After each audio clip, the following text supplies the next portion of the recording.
Welcome to VDEOMKR, the podcast that cuts past the highlight reel and takes you straight into the raw, behind-the-scenes stories of creatives and makers. I'm Carly, founder of The Good Vibe Media, a woman-owned and operated video production agency and a creative studio space. Every week on VDEOMKR, I sit down with filmmakers, creators, and creative entrepreneurs for a deep, honest conversation you don't typically hear. The late nights, the pivots, the breakdowns that shape the breakthroughs. These are the conversations and stories that make people like me and so many other creatives need to hear.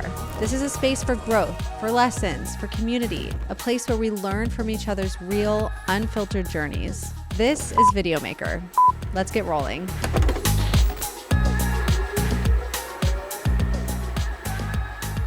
Welcome to another episode of VDEOMKR. I'm your host, Carly, and today's guest is a true powerhouse. Jaclyn Johnson is a serial entrepreneur, mentor, and investor making real impact for underrepresented founders. She's the founder of the largest media and events company for ambitious women who want to connect, learn, and grow, Create and Cultivate, and the CEO and co-founder of Cherub, a platform that connects entrepreneurs and angel investors based on mutual interest. With $25 million in successful exits to her name, Jaclyn has mastered the art of bootstrapping businesses, building thriving communities, and driving meaningful results. Recognized as one of Adweek's disruptors, Forbes 30 Under 30, and WSJ Women of Note, she stands out as one of the industry's leading marketing minds. She's a business maker, community maker, opportunity maker, and a mother effing money maker. So we are so thrilled to have her on the show.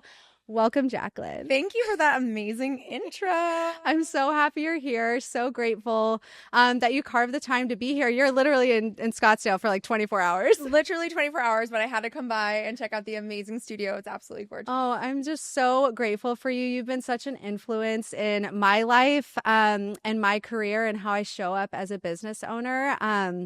And I know I can speak for so many other women that I know in business that you really were the pioneer for us. And when we first started working together, Marina actually reeled us in because we had the opportunity to work with Marina before you guys became partners. And when you guys bought Create and Cultivate again, she gave us this opportunity to come and work with you guys. And meeting you in person, I'm just like even more inspired just to know you behind the scenes too. So yay. Oh, that makes me so happy. Well, we love working with you guys. It's been so fun. I mean, for those that don't know, you do all of our video and production and photo and everything like that. So all the little sizzles, all the things you see, is this lady. Oh, you're so awesome. Okay, before we get into the juicy part of the episode, I'm going to start off with some rapid fire questions. Okay. Oh God. Okay, are you ready for this? Yes, I hope so. My brain is on, I swear. Yeah, okay. You got your coffee this morning? Okay, I did. Okay, the first one is your first creative spark. What was the first thing that you ever made that you really were proud of? I think for me, it was my blog, which is going to bring it way back. I mean, this is like 2007, but I had this blog called Some Notes on Napkins. And really, like, it started because I wanted to work in editorial and magazine. Oh, this is rapid fire, so I feel like I'm going long. Okay. So you spit it out. Like, let me take it. Let's go back to when a peanut farmer was in the office, like 1,000 years ago. No, and I wanted an outlet that was like creative and fashion. And since I didn't end up working in editorial, I like created this blog. And it was this amalgamation of like putting together outfits, playlists, like places I like to eat. Like it was, and again, this was like no one was doing it at that time. And it really became this creative outlet for me. And then once it got recognized by like editors and things like that as like this like cool blog, it was such a insane moment for me because I never thought like my creativity could be recognized on that level. I always thought it would be like a hobby.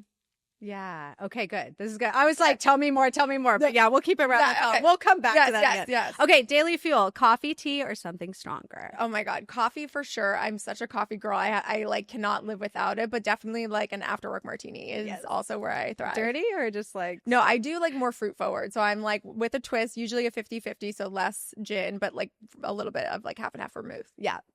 So good. Creative environment. Where do you feel the most creative? Desk, plane, shower, somewhere else? Ooh, that's actually so interesting. I really like natural light. I would say like that's like always a thing. So it's like whether it's outside or whatever, I cannot work in a cave. Like I definitely feel like I need to be in the mix, but I can kind of work anywhere. Like I definitely thrive on a plane because obviously you have less distraction, but I definitely don't need to be behind a desk in the same place every day. Yeah. Yeah, I'm the same way. Okay, inspiration swipe file. Who's someone you would drop everything to collaborate with and why? Ooh, that's such a good one. I mean, it's so hard because I feel like we've collaborated with like so many different people, but I would say like I one of my, biggest wants and hopefully eventually gets is Michelle Obama. Like I love her. I think she would be so incredible to talk to and sit down with. I mean, Oprah obviously as well. But yeah, I would say those are my top two. Yeah, it's gonna happen. I see it Feel very it, clearly. feel it, yes. Okay, quick choice: morning person or night owl? Morning person for sure. I go to bed so early. Oh no, I'm a grandma with you. I love it. Okay, if your entrepreneur journey had a theme song, what would it be? Oh God. I You mean, can't you can't say Lady Bree. yeah. No, because she's the theme song for every single thing. I know. I wonder if she knows who we are.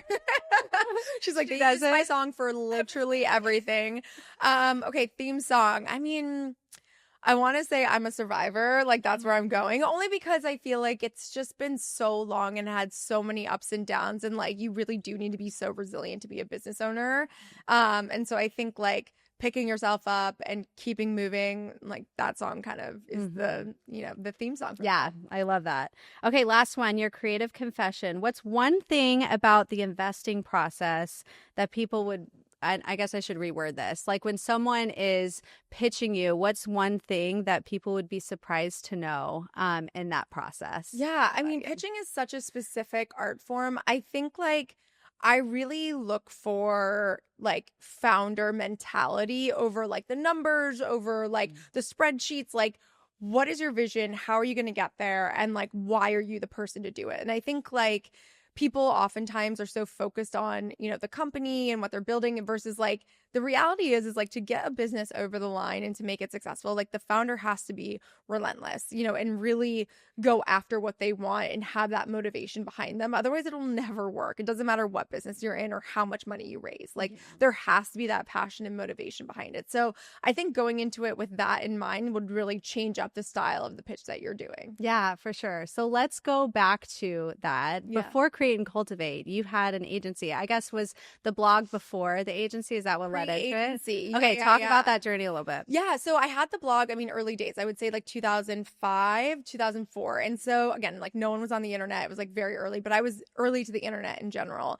The job I ended up getting, my first kind of real job was at Attention, which was at the time called a word of mouth marketing agency, which is essentially social media marketing agency, but the word just like didn't exist yet. Like things were starting to happen. Brands were like kind of becoming interested in Facebook. Like it was those early days. And so I, kind of cut my teeth in the agency world, working with clients, putting together proposals, decks, and I really loved it. Like, I mean, our clients were absolutely amazing. I worked with Blue Fly, Estee Lauder, MAC Cosmetics, like just really cool clients who were down to be really innovative. And then I went over to iCrossing, which was another agency. And those clients were also really cool, but a different variety. I mean, we're talking CVS, Mazda, huge names putting together these like ideas and campaigns. Again, got really good experience in like larger budgets, how to, kind of navigate the politics of working with companies of that size. And really a front row seat, I would say, to both my bosses at those companies and the first one, the founder, the second one, the chief marketing officer, how to pitch and sell. And I think that was like what was so interesting to me is like how they really framed our services, why everyone needed to get them, how they priced them, how they talked about them. And I think that for me was like a masterclass in being a business owner. Obviously learning how to do the work and all that stuff was my job and like, actually executing at that time. But I definitely feel like I got a really good MBA in sales from those jobs and how to kind of build and grow and retain clients. So I always kind of say, even to this day, I love hiring people who've worked at agencies because I'm like, you really get to learn every facet of a business, how to like work with clients, how to sell, how to execute, and a variety of different industries. And so I think it's always a really good kind of way to kick off your career. Cut to, I went in-house at a company called Pronto, which is owned by IAC, got transferred to Los Angeles, worked at their a company they owned out here called City Search, got laid off. And then that was really the beginning of my first company, which was No Subject, which was a marketing influencer and events agency, but it really started as like a social media marketing agency in the early days. And I basically took everything I knew at those agencies and kind of applied it and was like going after clients. And I think we were really lucky because I think we were at the right time, right place in Los Angeles where LA had an abundance of agencies, but they all specialized in gaming and entertainment. And that was not my forte. I was fashion, beauty, startup world. And that was just starting to form in Los Angeles. And so we kind of became this go-to marketing agency for the startup world. Scaled that business to a couple $1 million. I think we had like 15 employees at max, but like huge clients. Microsoft was our client. We worked with Urban Decay. We worked with L'Oreal Paris, like massive, massive names. Our biggest clients were Simon Malls and Westfield Malls. We were executing events all over the country, bringing in influencers, doing social media, like creating content. It was crazy.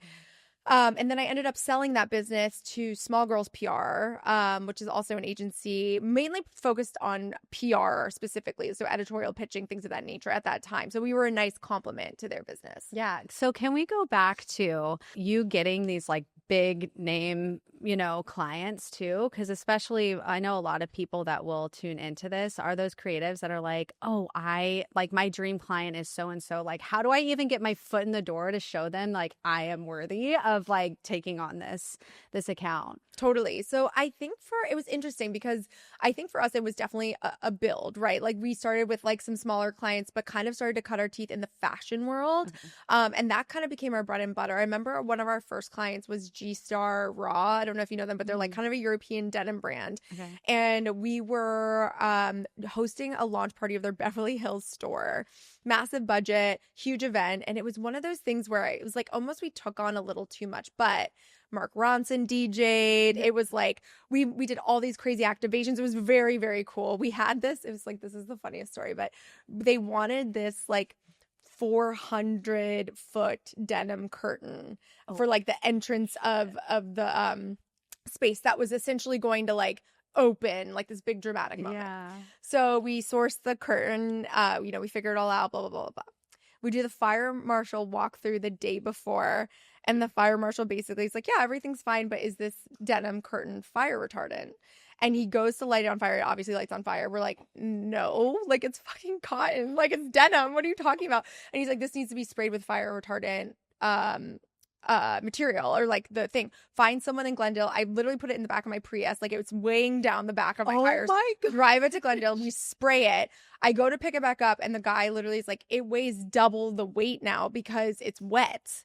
So we had to get a U-Haul, pick up the curtain, drive the thing, literally rigged this like 1,000-pound wet denim curtain. Oh my God. Was this like the day before? The day before. Yes, the day before. Yeah. So it was chaos until the end. But I remember that party was pretty legendary. And like, I think that kind of got us in the foothold. And then I remember Kitson was our client, which was like a big LA store for a while. Mm-hmm. And then slowly but surely, we started to get more traction around that category. And I think really when Westfield and Simon and like those clients came in, it was interesting. So Westfield came to us because they were like, we want to do something in fashion with influencers. And I was an influencer in fashion at the time. So it was like kind of this like good mix.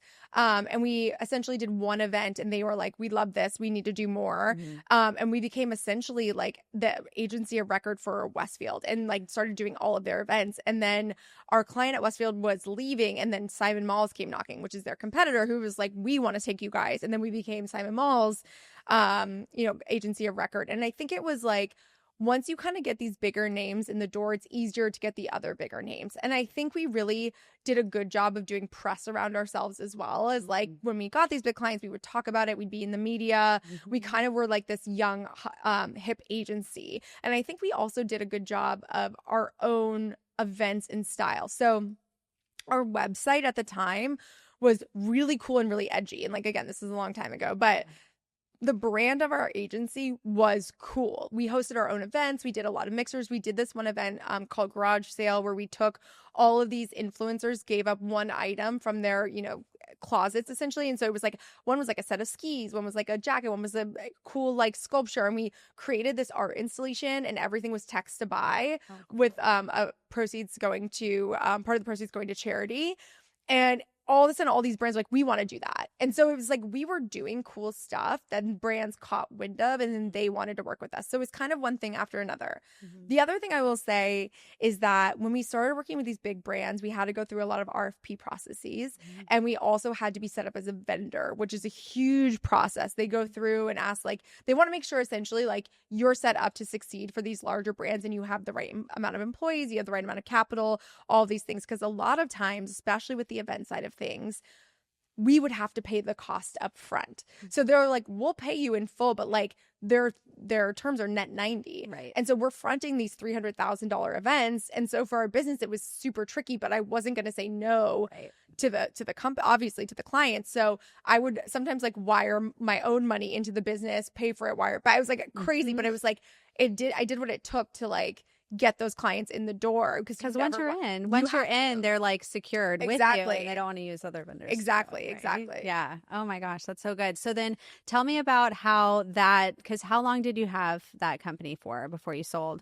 A long time. I want to say like at least 7-8 years. Okay, awesome. Yeah. And then what was like the motivator for you to sell and then start Create and Cultivate? Yeah, it was really interesting because the conversations with small girls happened for a while. Like we were already friends. We like had referred each other business. Yeah. You know, we were kind of in the same world. And so we always were chatting. And essentially it was interesting because I had two people interested. One was a company that essentially ended up becoming my partner on Create and Cultivate, who initially had a client service side of their business and was like, should we buy you and you run it? And I was like, that's interesting. You know, like, I think that can make sense. And then they're like, actually, never mind. We're going completely in a different direction. And then Small Girls was interesting because they wanted a West Coast office. And they were interested. They were much larger than us. I think like 30 employees, doing a lot more in revenue. But they were like, we could provide a lot of, you know, structure for your business and obviously bring you on as a partner. And so both were really interesting. And I think the Small Girls conversation took a while, but essentially when it got to the point of like being a real thing, it was an interesting time for both of us. I think for them, they had to move on a West Coast office because they had a client that they needed to be on the West Coast for. And I had already started Create and Cultivate, but I had obviously a really healthy business with no subject. So it became this interesting conversation. And I think for them, it was like, okay, we get a built-in pipeline and team and new services. And for me, I was like, I get a home for this business that's doing really well and the opportunity to maybe come on board as a partner, or this little thing on the side I'm doing right now, which is Create and Cultivate, which is like small, but having a lot of momentum, could also be a thing. And so it was kind of this like interesting time to let one thing go and then obviously decide if I wanted to take the leap. After a year of being on board at Small Girls as the president on the West Coast, I went full-time at Create and Cultivate. Yeah. Talk about like, because so much of what you guys, it's so visual, like the experience in person is like one thing, and then what you see digitally online is another thing. So what has been kind of the biggest thing that you've recognized in the evolution of Create and Cultivate, knowing that you sold and then bought it back and there's been a lot of change that way, but from a media standpoint, what has been the biggest like thing that you've witnessed in that evolution? Yeah, I think like we have a really strong brand, and I think that's something that's really like stood the test of time. Is like I think we put a lot of emphasis into the look and feel, like you said, and like making sure we like maintain that look and feel and then like change it up because trends changed or this or that. Like things, when people describe things as like, oh, that's very Create and Cultivate, it makes me so happy because I'm like, we really created something that is its own entity and becomes something that everyone recognizes that vibe, which is and a trendsetter. Yeah. And so that's really exciting. And I think one of the things that we really stuck to is like the tone around the brand. Like I always say, it's like we want to be your big sister in your career. And like that's always been the thing. We're not telling you what to do. We're not trying to, you know, sway you one way or the other. We're saying, hey, this is what I've experienced, and here's what I want to give you as advice. And we want to give you that access. We want to give you the value and the advice that you need to be successful. And that's always been the tone. And I think people have kind of gone with like what's trending and like going more in the sarcastic route or going more political or whatever it is. And like we've really stayed true to the path of like we are career, and like that's where we thrive. Whether you're a founder, whether you're in a corporate career, whether you're raising money or you're bootstrapping, like we want to be the go-to resource for you and create that community that can support you. Was it always that way? Did it shift a little bit when you weren't in? I think like more what, yeah, when I stepped away, I don't think like the overarching tone changed, but the themes changed. I would say like they definitely went more in a wellness direction around like, they did a really big event called Wellness is Business Means Business, which, again, was successful, but like it was a much more wellness. I don't want to say woo woo, but like more in that direction, which was always like a small part of what we did, or like, definitely a component, but it wasn't like the main event. But I think so. I think it definitely kind of shifted there too. But I think also it was a weird time to find, I think, their new footing, because Create and Cultivate up until 2020 was always inspirational and aspirational, because women were in the heyday of running businesses. We were raising money. We're on the cover of magazines. It was like, we're absolutely crushing it. Life is good. Yeah. And then COVID hit and everything changed. Like business owners were struggling. People were trying to figure out the PPP loans. Like, do I stay open? And then there was a small subset that was like thriving during COVID, right? That was doing really well. But like everyone was lost and had no idea what to do. And also, no one knew how to navigate this. This was like a new thing for everyone. So it wasn't like there was like some expert on how to navigate your business during a pandemic, right? Like it just has never existed. So for us, it was, this opportunity to really come in, and the tone changed. It was like, here's hard hitting information. Here's what you need to do. Hey, here's what we're doing. Here's how we applied for PPP. Here's how we're thinking about it. Here's what we're doing with our office space. It was like this really, not like, it was definitely not inspirational. It was more like, let's get down, let's figure this out. Right. And that was the tone, I would say, for the next couple years. And then once like that, and that's kind of around the time when I left and wasn't as involved, but like, it was like, what's the tone? Yeah. Is the tone now, like now we're post-COVID essentially. We're trying to come back. The metrics aren't great. Like women still aren't getting funded. So many people have shut down businesses, but now there's like new businesses starting. So it was like this weird time, I think, to set a tone. So I think we kind of set no tone, if that makes sense. Yeah.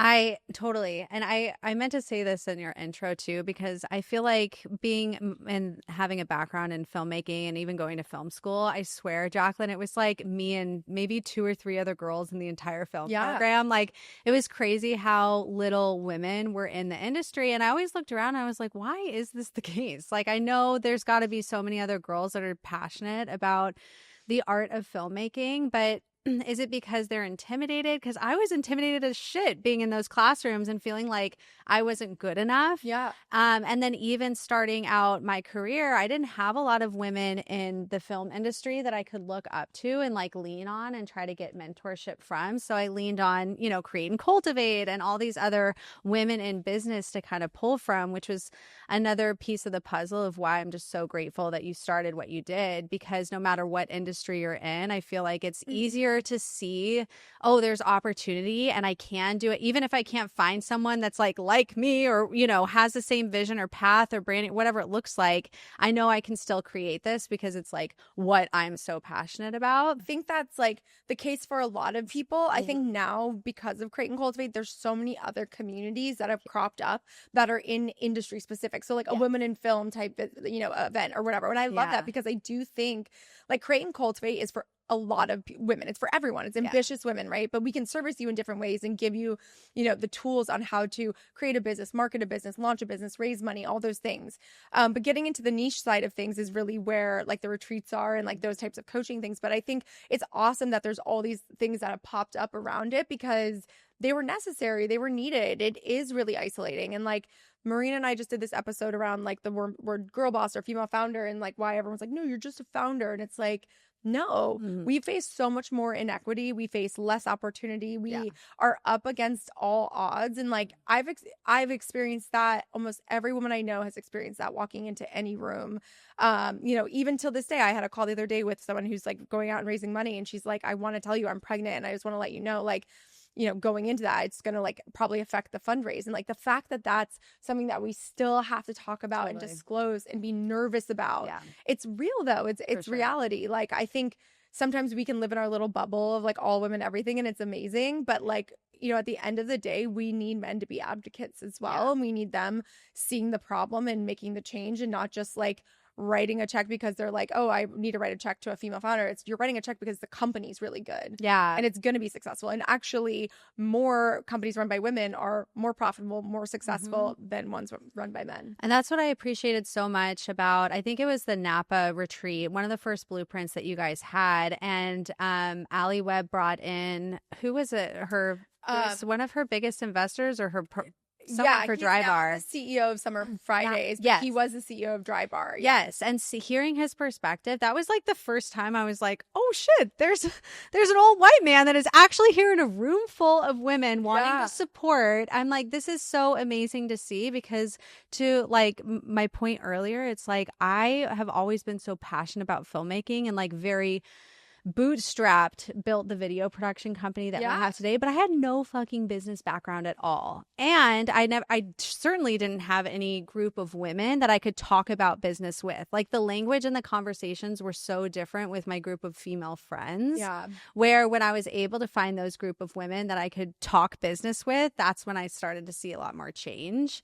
But yeah, I remember being in that room in Napa and I was like, okay, this like opened up a whole new perspective. And also, I don't know if like Wired, I think I am such a bootstrapper because like it was hard for me to ask for help. Totally. A lot. And I don't know if that's a female male wiring too, but certainly being involved in the rooms of Create and Cultivate has helped me not be afraid to pitch myself and ask for money, because there's so much money out there. There's so much money out there. And I think that is a very female wired thing, because I was the same way with Create and Cultivate. I was like, I don't want to take other people's money. And like, I don't know if this is going to work. And like, whatever. It's like, you don't know what you don't know, but it is so true. And like, it's really funny because I was with my friend Margaret, who's an investor in Create and Cultivate and Cherub, and like a prolific angel investor and founder.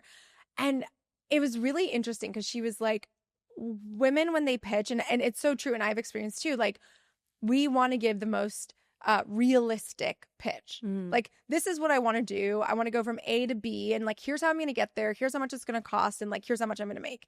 Men go in the room and they're like, I'm going to go from A to Z, and like, it's going to be the biggest thing you've ever done. It's going to be like whatever, and it's like, they think without restriction because they can. Yeah. And that's how they've been completely educated, is that there is no limit. You can do whatever you want. The money is abundant. The opportunities are endless. You can hire whoever and make it happen. And like, that's how they go into those meetings. Whereas women, again, like, we are very calculated and very like, okay, I know I can get from A to B, and like, I know what this is going to look like.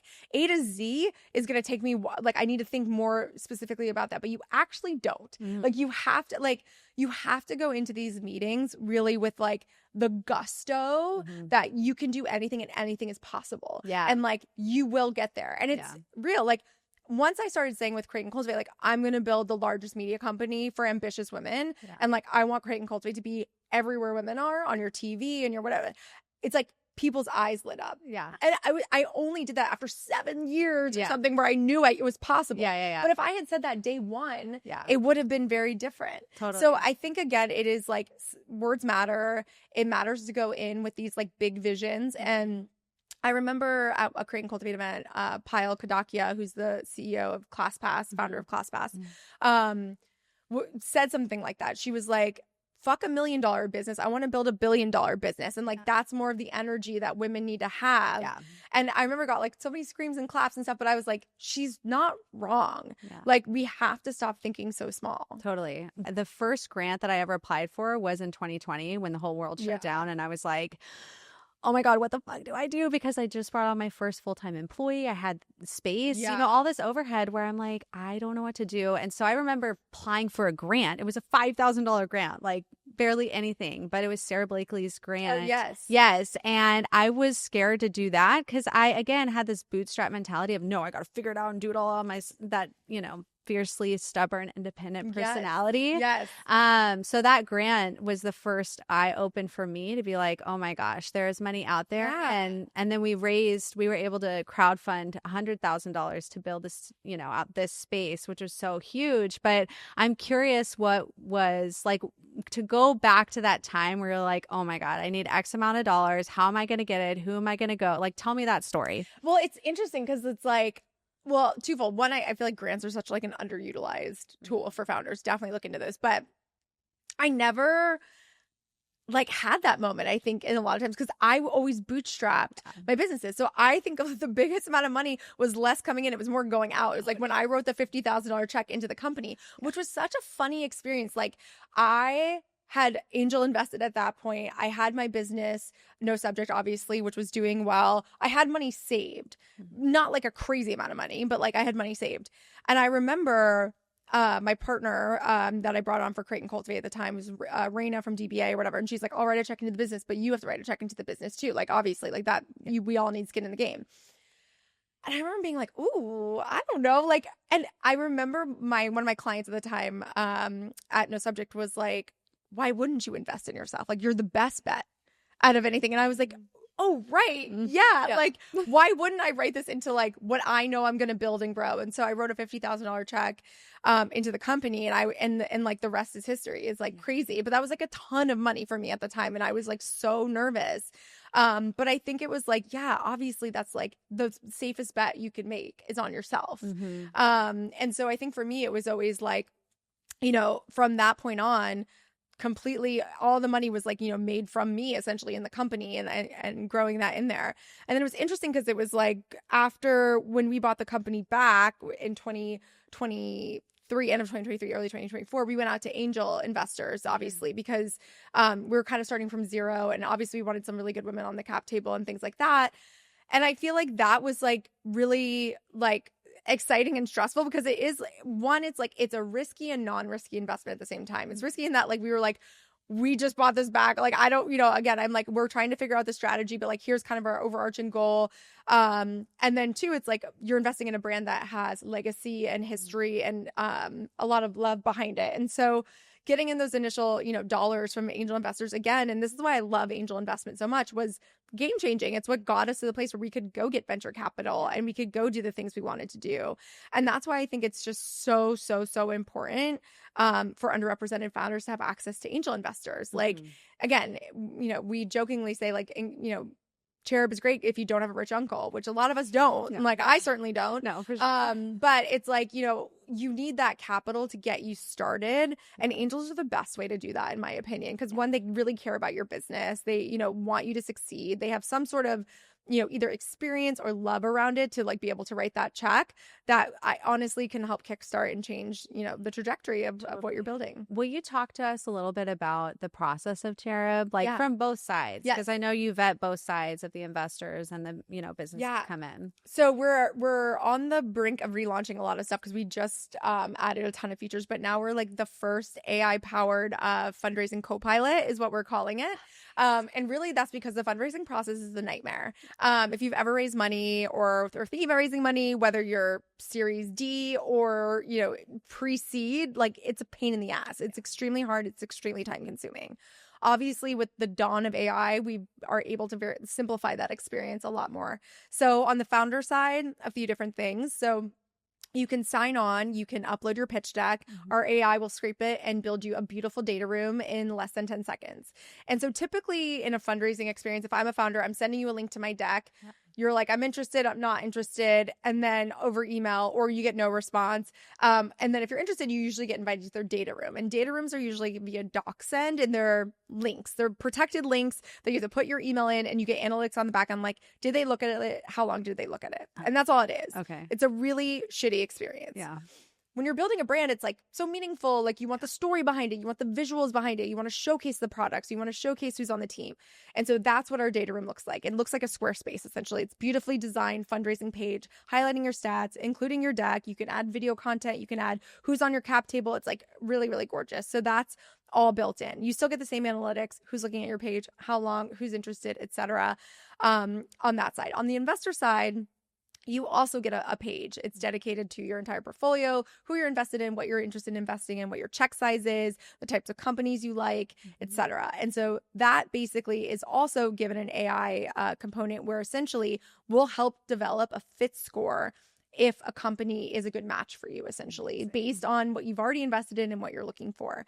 And then the fun part is the matching, right? So you basically can be brought into the directory and essentially based on both what you're looking for, very similar to a dating app. Like I'm looking for, let's say, female investors. Let's say I'm looking for food and bev brands. Boom, we like surface you up at the top. Yeah. And if it's interesting for both, you match, and then you can have that conversation from there. Okay, cool.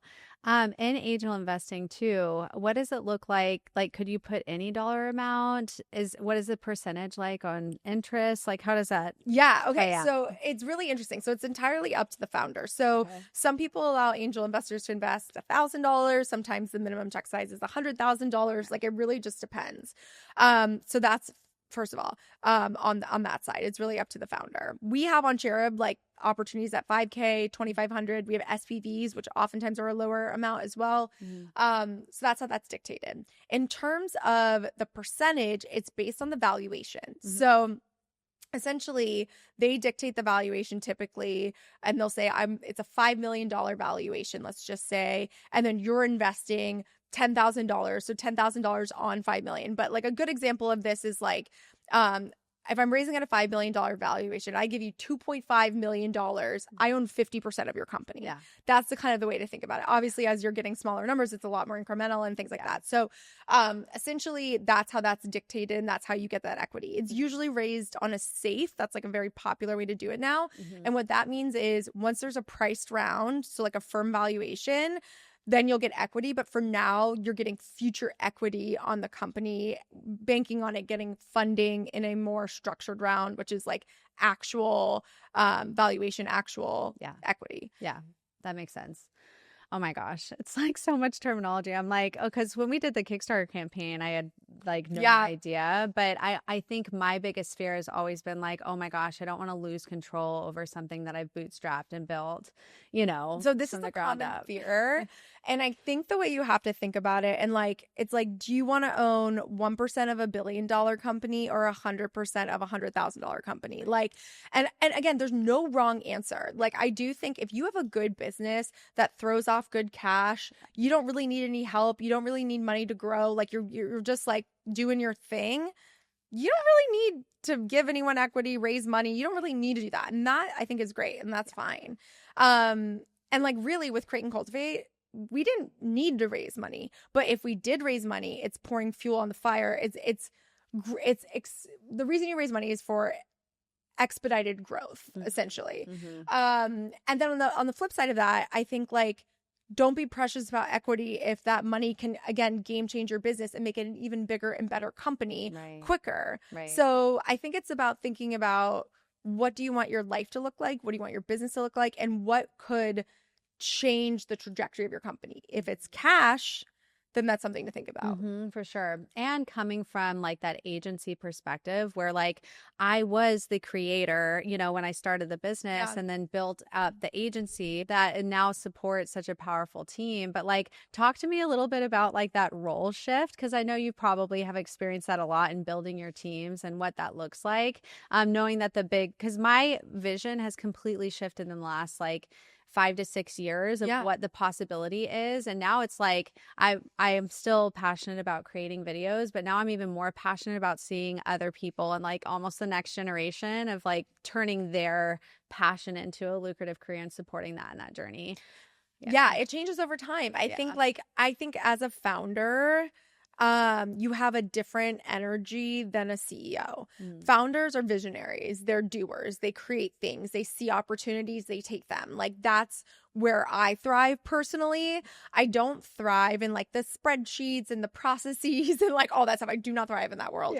But you need both, right? At the end of the day. And so I think like as you start, you do all of it. So you're the visionary and the spreadsheet person. You have to do everything because that's how you're starting.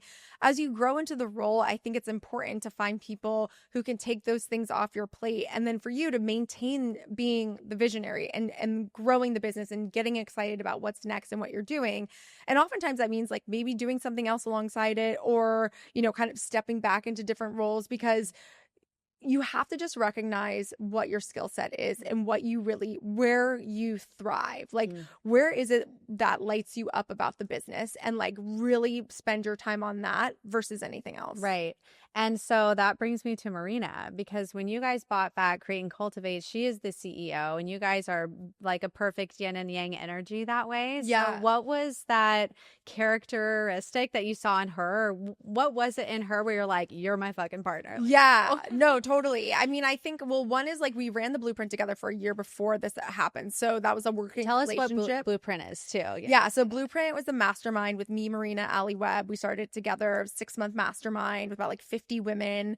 And it was like coaching and events and all sorts of things. And that was my first time really doing a mastermind ever, but also doing really one-on-one with women. Like I feel like Create and Cultivate was always like one to many. It was always like these large scale events. So I never really got to like hear or coach or give like, you know, advice to women in that capacity. And it was really fun. It was like, you know, it changed my life. I absolutely loved it. But the thing about Marina is like a few different things. One is like she's extremely hungry and ambitious.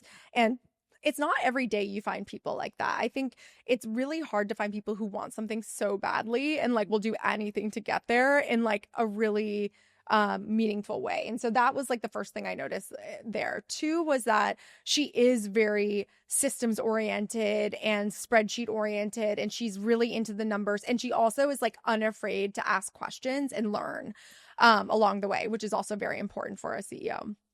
And then three is like she's a Create and Cultivate like fan. So she was attending the conferences. She was building like a similar, like not similar, but like adjacent business to that. She'd been in the world. So this wasn't like a whole new world for her to like kind of jump into. But I was like, you know, so I was like, those are the three things that I'm like, I think we could definitely do this together. And she wanted it very badly. And she was very ambitious and very excited about it. And what she lacked in like CEO experience, I felt like I could teach her along the way. And so it's a really good yin and yang, because I think one is like, I've been through it all. Like I understand it. I've done every job within the company. I know how to run a P&L. I know all the financial things. I know all that stuff. I don't want to be the one in the weeds doing it, but she does. So that's good, because it's like a constant sounding board for her to be like, hey, I'm thinking about this, maybe doing that. Like, what would you do? Or like with employee stuff, like, how would you handle this situation? What would you do here? So it's like you have a constant sounding board, which I didn't have. So I was just kind of like always like, oh, I'm just figuring it out. So it's like a really nice relationship in that sense. And I love like the visuals, the look and feel, the vibe, like how people like perceive us as like a company. And like she likes that too, but I think it's less important to her than growing the business, getting the revenue, all of those things. So it is a nice partnership in that sense. Yeah, for sure. And you probably needed to go through all that you did solo in order to find that perfect partner, totally. you know? That's amazing. Okay, I want to talk really quick about trends before I get into our last question. Okay. Knowing that so many people that will tune into this and are tuning into this are in that creative space and they are creators. Knowing that what you guys do with Create and Cultivate and Cherub is so visual, what are you seeing as far as trends? Like, what do you see for the future of our digital marketing, content creation future? Yeah, I mean, content is not going anywhere. It's obviously like the key to creating a business these days. And so I think at the end of the day, every business has a content output they have to be doing, and no matter what industry and no matter what you're doing. And I think it has to feel authentic to you. I think the trends are easy to jump onto, obviously, and I think they do work in a way, but I think you have to think more creatively. And the people who are really standing out to me are the ones that are doing things slightly outside of the box, or creating things that you don't normally see, right? Or having those conversations, or bringing you behind the scenes, or whatever it might be. And so that's not going anywhere. I think thought leadership will continue to expand.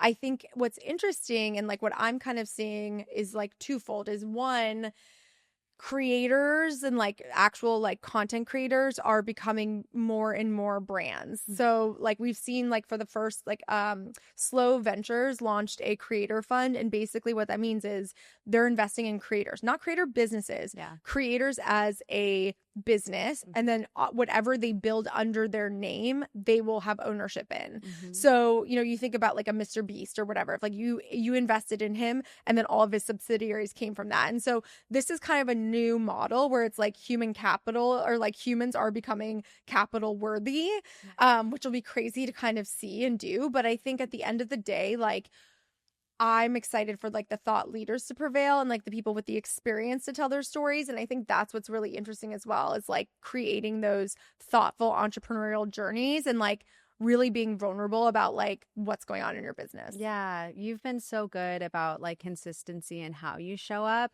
Have there ever been times where you're like, I'm done? Like, I need to check off the face of the earth. Like, talk to me about that and how you got through it. No, for sure. I mean, like all the time. I would say it's like, and it's nice of you to say that. I actually feel like I'm so bad at content. Like, I actually feel like I'm just like, I don't have time. I'm not good at constantly talking to camera about what's going on in my life. I'm better behind the scenes as like a builder. Yeah. And I always am like, let the success be the noise. Like that's where I really thrive. What I enjoy doing is like what I like to eat or drink or like the places I'm going. Like I like sharing those sides of stuff. But like, of course, the business content is what performs. So it's like the irony there is like not lost on me. But I need to be doing more of that. But I feel like I pour that into Create and Cultivate. So it's like this constant chase of like, am I creating enough? Am I doing enough? All those things. But I think at the end of the day, it's like one of my friends asked me this. She was like, do you think you'll ever just like not post? Yeah. And I was like, I don't know. Like, I don't know the answer. I'm sure I would love to at some point not post. Like, I feel very inspired about where I am in my life and what I'm building. So I feel like compelled to post. Yeah. But the moment I don't, I think I'll stop. I think that too. I just feel there's an energy around social media that's so like heavy right now too, that people are just like, I'm done with it. I'm deleting it. I'm doing a digital detox. Like people are kind of over it. So I'm curious your perspective on like, what will stand out for these brands that recognize that people like the average person and consumer is kind of like maybe deleting the Instagram. Yeah, no, totally. I think also if social media was my main source of income, I would have a very different relationship with it. I think because it's like this fun place for me that I can like do stuff. There's no sweat off my back if I post or don't post or whatever. It doesn't hold that much weight in my life. Whereas like, I think if every day I had to post and like rely on the brand deals and sharing my story and like, oh, this is really performing well, so I gotta do more like that, that would probably change my relationship with it.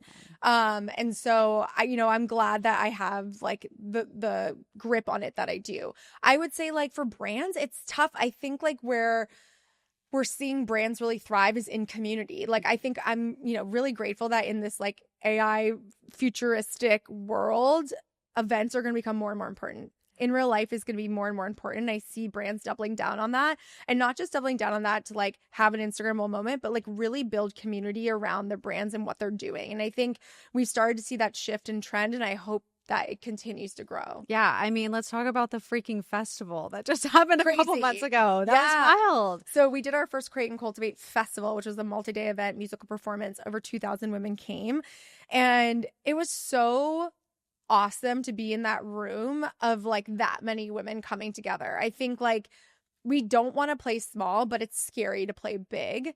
And I'm so glad we took the risk, because the risk was worth the reward of like, women want this. Like they want to be in a room, they want to be connecting, they want to have fun, but they also want to learn and grow and like do all of the things. And so the fact that we can be a hub for this is amazing. We next year have the festival again. Obviously, it's going to be double the size. We just booked the venue. It's unbelievable. It's massive.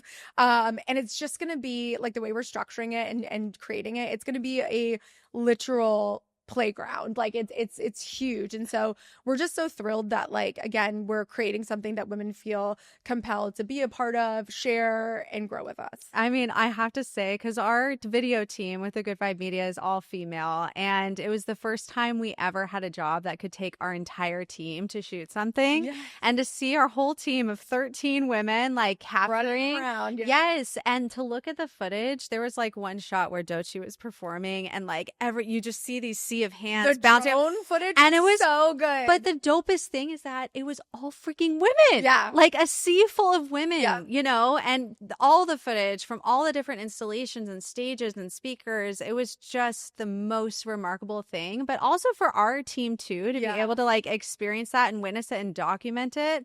There's nothing like it. I can't imagine next year. It's going to be even more insane. So like brace yourself. We're really excited. And even for Austin, we do a big Austin event during South by.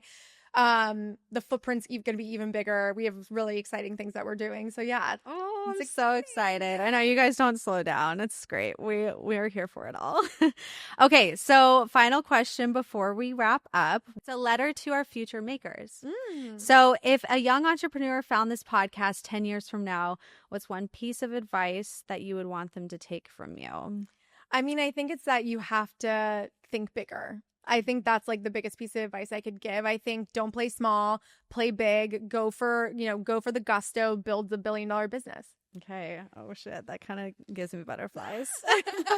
Okay, so other than the festival, you kind of gave us a little sneak peek to some things that are coming up, but is there anything else that's really exciting you coming up? Oh my God, there's so much. Well, immediately coming up, we have our supper club in New York City in November, which I'm so excited about. Like 100 women, it's going to be absolutely awesome. Supper club is my favorite because we get to do these like elaborate, beautiful designs, and the one for this one is going to be so sick. So I can't wait. And then, of course, as I mentioned, like our future summit next year. And yeah, lots of things we're about to be announcing. The supper clubs are crazy because every single one is so different. So different. Which I really crazy. love. Yeah. This one's going to be really cool. It's in Soho, this insane space. It's going to be really, really fun. I don't know how you all think of all these different themes because there's every time you go to one and there's different women that come to it too. It's just such a different energy that you feel. Yeah. Yeah. No, it's so exciting. This is going to be a really good group. Okay. So where can people find you and find all the juicy links to get involved? All the things. Yeah. I'm at Jaclyn R. Johnson on Instagram. Doing okay on Instagram. But yeah, createcultivate.com, at Create Cultivate, Cherub, investwithcherub.com, and at Invest with Cherub. Sign up for our newsletter. Our newsletter on Cherub is so good, especially if you're a founder. You can sign up for our sweat equity newsletter, and it has so much good information around the industry, what's going on. We have a like 90% open rate. It's actually crazy. So definitely check it out. That's huge. Awesome. Well, thank you, Jaclyn. Yay. Thanks for being with us today. Thank you.